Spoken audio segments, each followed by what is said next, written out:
La lucha libre no es más que una puesta en escena con acrobacias y golpes bastante más intensos y realistas de lo normal, por lo que voy a corregir a los que consideran cine el máscara contra máscara.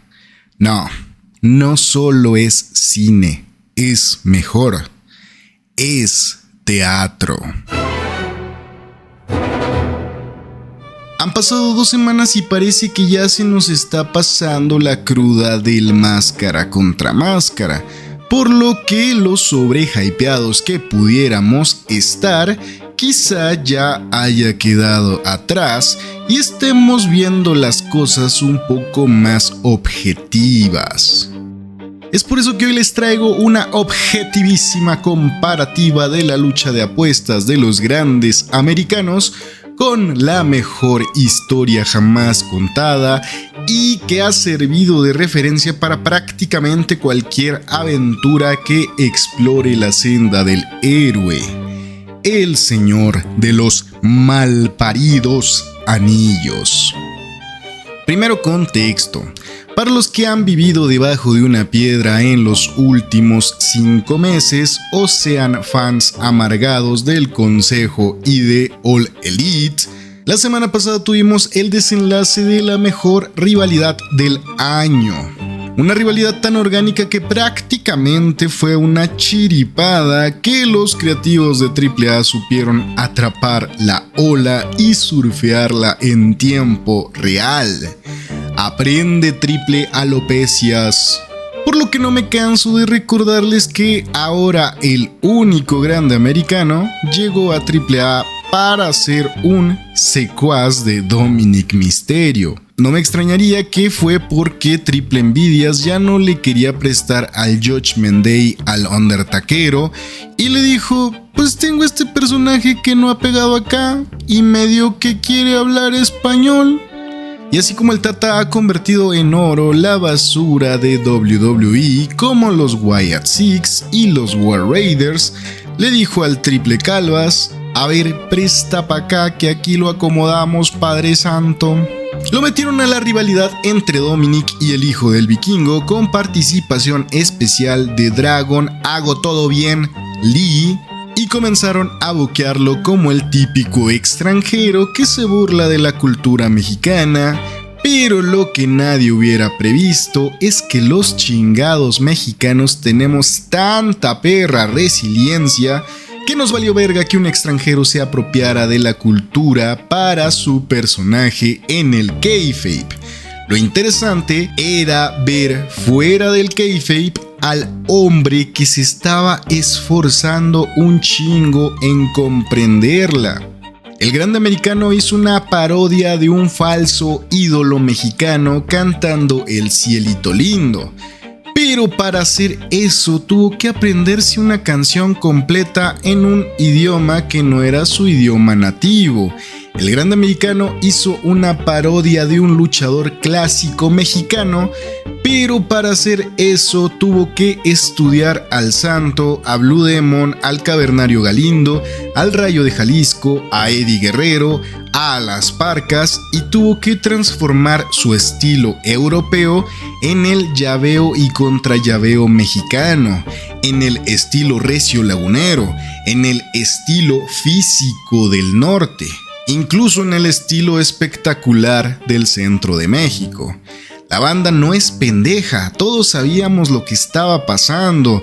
Me tienen hasta la madre las viudas de AEW que piensan que los mexicanos nos tragamos con papas el producto que nos vendió WWE.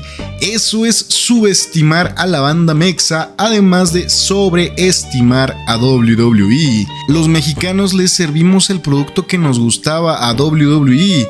Ellos ya habían decidido imponer al hijo del vikingo como el ídolo y a Dominic como el top heel. Y los mexicanos les dijimos que no queríamos sus chingaderas, queríamos al güey que se partió la madre aprendiendo un idioma, aprendiendo un estilo de lucha y aprendiendo sobre la cultura mexicana. ¿Cuándo fue la última vez que los gringos lograron imponer al luchador que al público le gustaba y no al que la WWE les estaba vendiendo. Primer año de WWE en México y se enteraron que aquí elegimos a nuestros héroes por su carisma, su habilidad y por su chamba. Y si no nos gusta no lo compramos y hasta mejor, así ahorramos varo, banda. El equipo creativo supo leer tan bien al público que jalaron el gatillo en una lucha que tuvo un double turn. La cardíaca lucha entre el hijo del vikingo y el grande americano en Puebla. Y no fue un double turn escrito en un guión. Sobre el guión, el grande americano ganó con trampa como un buen heel. Pero el desarrollo de la lucha con un hijo del vikingo totalmente dominante, imbatible y sobre todo cruel, incluso fuera del kayfabe, el grande tuvo que decirle al suavecito que el cabrón del vikingo le estaba pegando de más. Y les digo, la banda no es pendeja, esos detalles se notaron.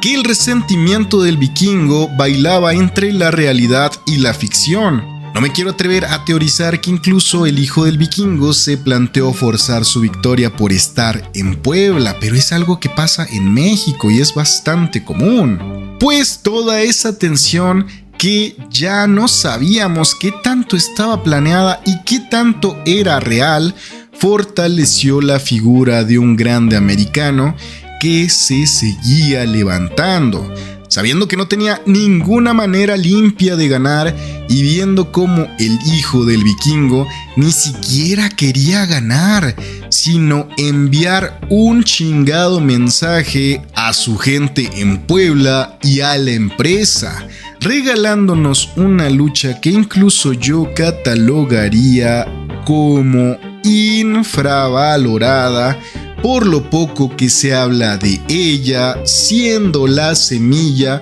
del mayor técnico de la lucha libre en muchos años y también el nacimiento de su antítesis, en mi opinión, su futuro mayor rival. Y cuando parecía que Dragon Lee y Dominic Mysterio le habían quitado su mayor amenaza, regresó su pasado a hacerle frente en pleno Royal Rumble. Que aunque a los Burj Khalifas no les llamó la atención esta rivalidad por tener menos cultura luchística que un refrigerador Whirlpool de 25 pies cúbicos, a los mexicanos nos encantó lo que se venía. Incluso a los gringos también les gustó la idea. Y se comenzaron a maquinar la mejor rivalidad del año. Y si me permiten el atrevimiento, contemplando The Big Picture, incluso podría decir que es la mejor rivalidad en toda la década, superando la de Cody contra Roman. Teníamos al héroe adoptado por el pueblo en contra del villano al que suplantaron, y su sustituto fue mucho más amado que él. Literalmente el OG tenía razón en considerarlo un farsante. El problema es que ladrón que roba ladrón tiene 1000 años de perdón. Sobre todo si se gana el amor de la gente. Y no se puede decir que el OG no lo intentó. Sacó su propio promocional mostrando cómo él quería ganarse al público con mañas y mentiras, pero lo intentó, siendo rápidamente cuestionado e interceptado por la Pimpi, quien fue la que lo rompió y le confirmó que nunca sería el héroe de México. Pero él llegó a la conclusión de que podía ser un gran villano. comenzando con sacar de circulación a la superestrella más querida de todo México. En cierta forma, Pimpi buscó y confrontó al OG, lo desequilibró y rompió todo su plan. La Pimpi no merecía la golpiza, pero el OG, dentro de su frustración, tenía motivaciones para atacarla. ¿Esto lo hace un villano? Sí. ¿Un antagonista? También. Pero no lo hace un monstruo. El problema es que aquí comenzó su camino para destruir todo lo que representa la lucha libre mexicana, comenzando con el personaje más emblemático de la 3 veces estelar, con su nuevo portador. Una parca joven y en ascenso se topó con un desquiciado que no quería ganarle sino acabar con todo lo que representa, logrando hacerlo rendirse en el proceso.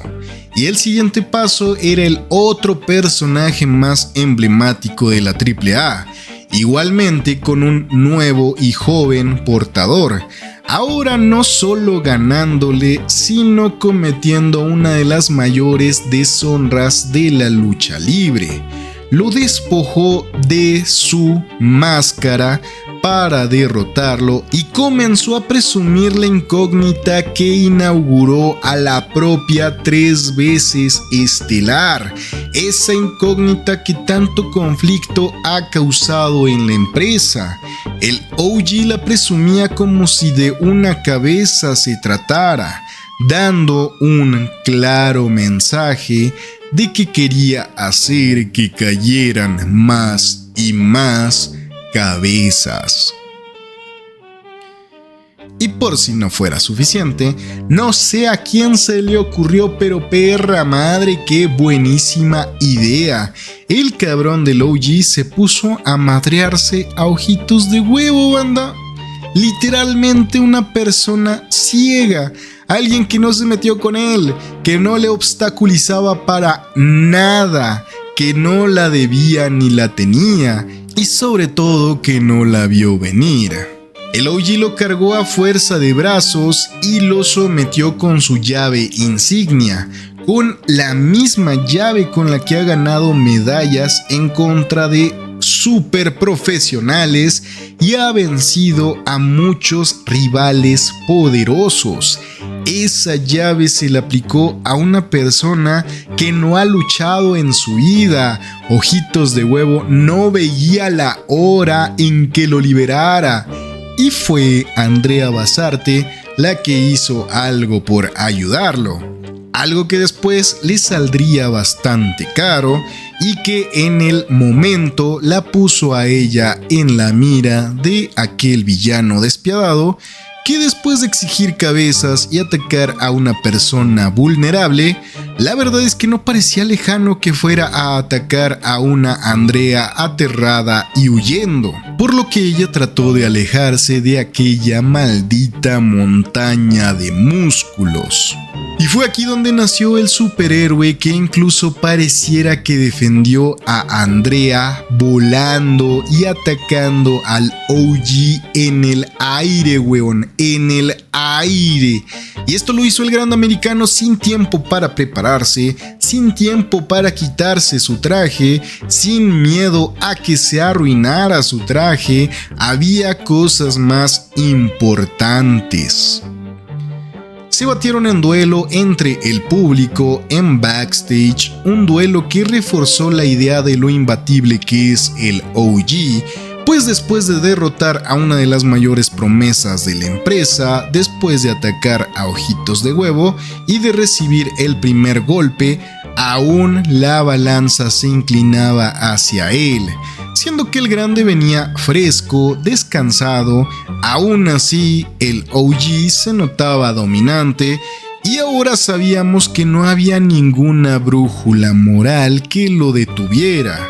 Habría que detenerlo a punta de fuerza y espíritu, y la única forma que había de detenerlo es poniendo en juego lo más sagrado de la lucha libre mexicana. Y cuando pensábamos que el drama había concluido con el pacto del enfrentamiento, no pudimos estar más equivocados, a tal grado que se tuvo que firmar un acuerdo de no agresión con un plot twist bastante interesante. Aquel villano que pareciera poder enfrentar al Grande y sus carismáticos esbirros él mismo, a tan solo semanas del gran día, lanzó su carta bajo la manga. Quizá él ya no podía atacar al Grande, pero él también tenía aliados que estuvieron esperando para atacar. Nunca parecía necesario, pero ahora con reglas nuevas encontraron la ventana para ser quienes dieran el contrapeso final. Dos enormes aliados con la misma escuela luchística que el OG y con el mismo rencor hacia la lucha libre mexicana. Y por si fuera poco, no solo vimos el maquiavelismo del OG, sino también el capricho que reforzaría que no todo se hace para buscar ventajas. Algunas veces solo se hacen por el placer de ver el sufrimiento en ojos ajenos. El OG exigió el despido inmediato de Andrea Basarte, la pareja del Grande. ¿Y esto por qué? ¿Le sacaría algún provecho? No necesariamente. Quizá desestabilizaría al Grande, pero también corría con el riesgo de que eso supusiera un esfuerzo aún mayor por parte de su rival, motivado por la furia y el odio. Y así partimos a todo un nuevo arco de esta rivalidad, donde los protagonistas debían hacerse a un lado y ver cómo sus aliados se batían defendiendo a cada uno de ellos. Julius y Brutus teniendo bastante del conocimiento técnico del OG, pero sumando una fuerza por el gran tamaño de ambos esbirros, mientras que Rayo y Bravo siempre fueron técnicos, creativos y resaltando la voluntad de seguir en pie que caracteriza al Grande americano. Por lo que las luchas entre ellos fueron choques de fuerzas imparables contra objetos inamovibles, mientras los protagonistas de la rivalidad lograban entrometerse y darles ventaja cada quien a sus aliados, al mismo tiempo que jugaban con la psicología de su némesis.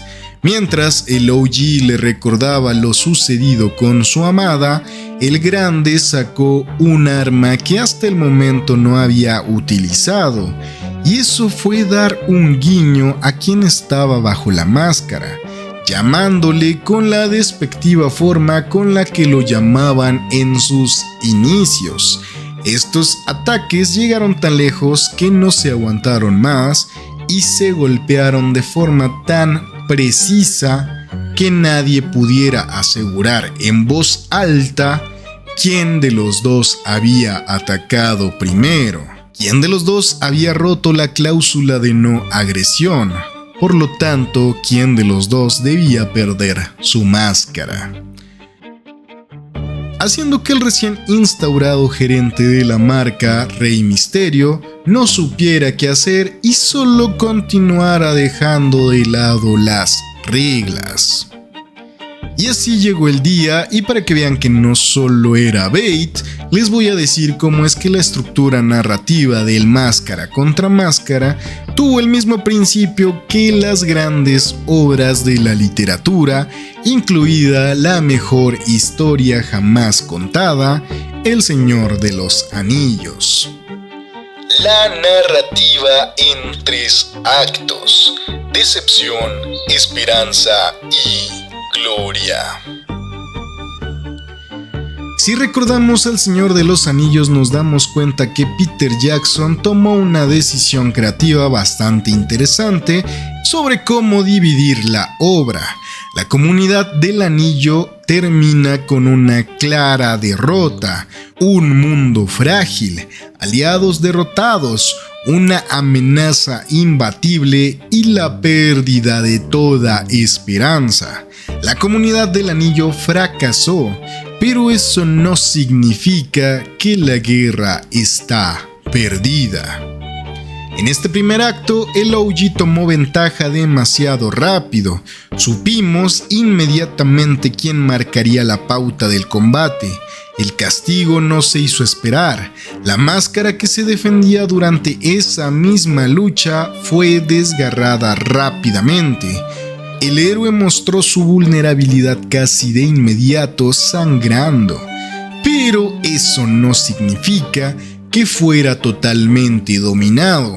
Castigó al OG con recursos que nunca había utilizado en su faceta técnica. Pero incluso con estos ataques cuasi desalmados, el OG seguía levantándose una y otra vez. Incluso los comentaristas mencionaron que con cada minuto y con cada golpe, el OG lucía cada vez más fuerte. Desde aquí ya nos dejaron la idea de que el OG era imposible de derrotar y aún faltaba más. La llegada de Julius y Brutus a incrementar esta brecha y cómo destrozaron la mesa de comentaristas con el cuerpo del grande americano. La historia de las dos torres se presenta como una forma de reagruparse, replantear, reestructurarse y esperar. Confiar en que los aliados también se reestructurarían, pero también simbolizó buscar más aliados por una mínima oportunidad, y eso trajo esperanza. El grande americano cayó, fue abatido por el ataque de Julius y Brutus, sin embargo no fue suficiente para vencerlo, y fue entonces cuando los refuerzos llegaron. Rayo y Bravo, viéndose superados en tamaño, ni siquiera estaban listos para una batalla. Sin embargo, no estaba en discusión si entraban o no al combate. Con lo que pudieron, atacaron a los dos monstruos físicos y técnicos. Mientras Rayo tomaba palos y armas para hacerles frente, Bravo supo que solo un sacrificio podría dejar fuera de combate a los villanos. Subió a un palco a 4 o 5 metros de altura y sin pensarlo se lanzó para dejar fuera de combate a las dos mayores amenazas que tendría su amigo fuera del mano a mano. Y mientras el grande aún no terminaba de ponerse en pie, un aliado inesperado aparecía entre el público, aquel con quien el OG se convirtió en el villano más odiado. Ojitos distrajo lo suficiente al OG para que el grande se reincorporara a la lucha. Luego de esto encontró las armas que parecían un regalo de aliados del pasado. Armas que no solo eran herramientas para someter a su rival, sino emblemas de motivación para no solo pelear por su máscara, sino por todos los que lo apoyaron y lo siguen apoyando. Y al igual que las dos torres terminan en todo lo alto con la caída de Isengard, aquí esa victoria llena de esperanza se vio reflejada en una persona que puso la balanza en su lugar. Si el OG había tomado ventaja reventando una guitarra sobre el grande, ahora otra guitarra sería reventada en el clímax de la lucha, pero ahora sobre la cabeza del OG, trayéndonos quizá la mayor retribución de la lucha libre. Pues luego de reventarle la guitarra en la cabeza al OG, aquella persona se desenmascaró, mostrando a la primera víctima del OG, Pimpinela Escarlata, tomando venganza por ese ataque del pasado. Como ya lo dije, la caída de Isengard.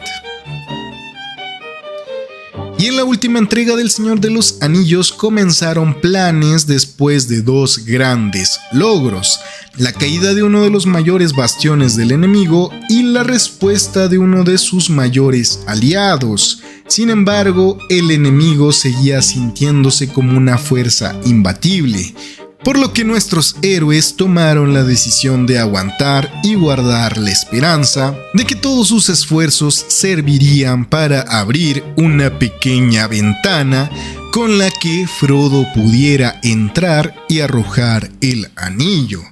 No sabía ni siquiera si su lucha y sacrificio serían en vano. Ellos solo buscaban una ventana, una pequeña ventana. Y eso es lo que el Grande necesitaba, incluso con todos los apoyos que tuvo durante la batalla. La fuerza, agilidad y habilidad en el ring de el OG seguían siendo abrumadoras. Aún después de tantas pequeñas victorias, el OG seguía marcando la pauta, sometiendo al Grande contra las cuerdas. Y esa ventana, esa oportunidad, vino en forma de Andrea, la novia del Grande, quien bajó a motivarlo y en su última instancia a distraer al OG para darle unos segundos en los que pudiera ponerse en pie. El OG mordió el anzuelo, cayó en la provocación, liberando al Grande y yendo hacia las gradas para darle al Grande preciados momentos para recuperar energías. El Grande americano no desaprovechó el regalo, tomó aire y aprovechó la ventaja, dejando nuevamente la balanza nivelada, comenzando así el tercer y último asalto. Ambos hombres estaban agotados, sangrando, pero nuevamente la experiencia y la habilidad del OG se hizo presente. Mientras el Grande atacaba al OG buscando debilitarlo en general, el OG le diezmó la pierna izquierda, buscándole el talón de Aquiles. En la lucha mexicana a esto se le conoce como cuetear, y es una práctica oscura y despiadada, pero no por eso menos efectiva. Después del mano a mano donde las ventajas de los aliados hacían parecer que el Grande americano estaba por encima del OG, todo indicaba que el Grande ya tenía su ventana.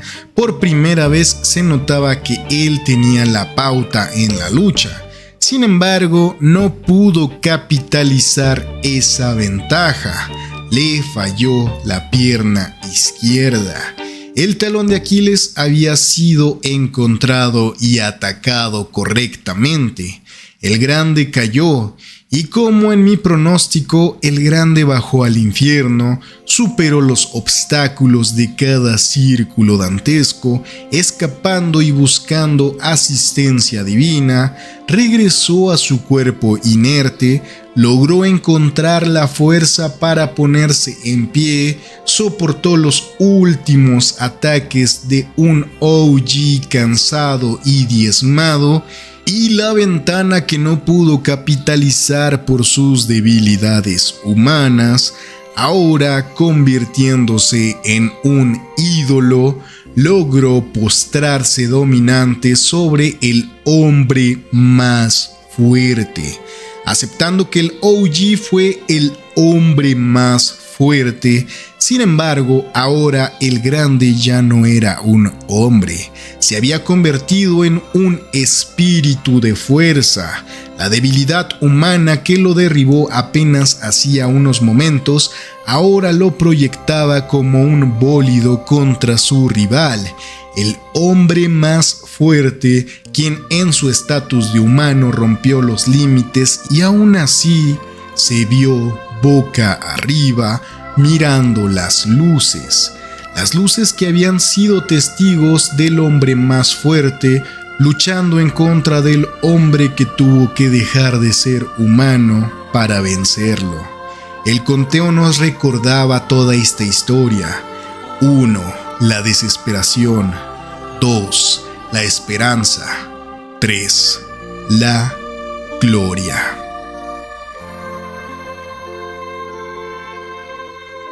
La épica batalla del bien contra el mal fue tan grande que eliminó todo rastro de maldad.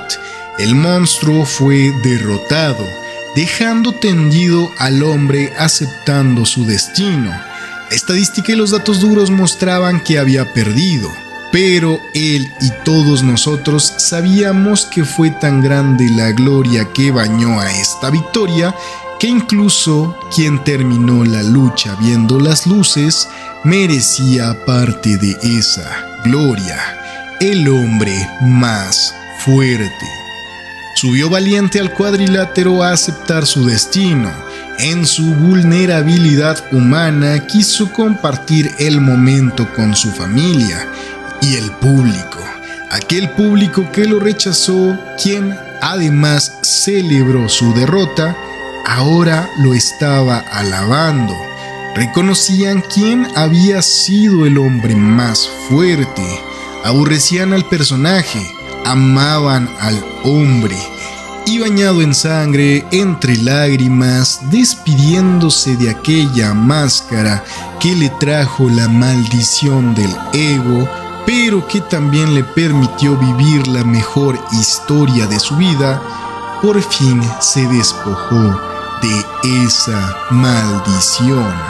Chad Gable, el mejor luchador a nivel in-ring que tiene la compañía, compartió un poco de su historia personal, su experiencia bajo la máscara y nos presentó a su hermosa familia.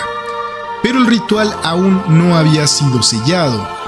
Viendo a los ojos a su rival, aquel que superó los límites mortales para vencer al hombre más fuerte, le entregó al demonio, sabiendo y confiando en que después de enfrentarlo de tal forma, aquel grande era el único que podía contener la maldad en esa máscara.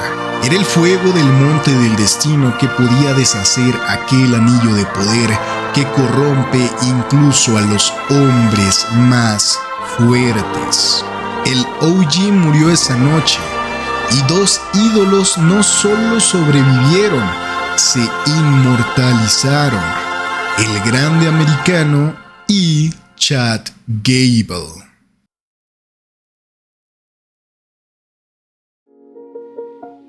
Banda, yo sé que me estoy mamando, no se apuren, yo soy consciente, pero espero que después de ya 2 semanas de cruda, esto le dé cierre y podemos esperar impacientes por lo que sigue.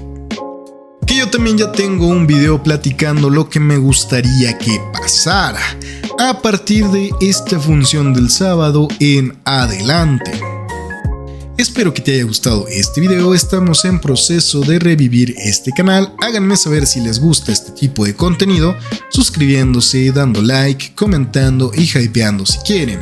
También aprovecho para invitarlos a nuestro nuevo servidor de Discord, donde además de avisarles cada que suba un video y dejar la conversación y el debate abierto para todos los participantes, también diario les estoy recomendando un video de algún otro creador de la plataforma. Así como también tenemos el canal de autopromociones, que es un foro donde todos los miembros de la comunidad pueden compartir sus proyectos y negocios para toda la comunidad del canal.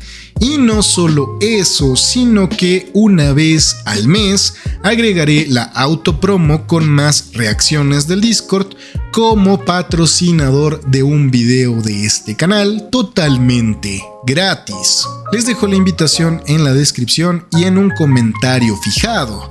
Ya saben que este canal es prácticamente mi desahogadero, hablo de temas y cosas que me interesan desde mis sesgos y con cero objetividad, como todos los youtubers, vato, aunque no lo acepten.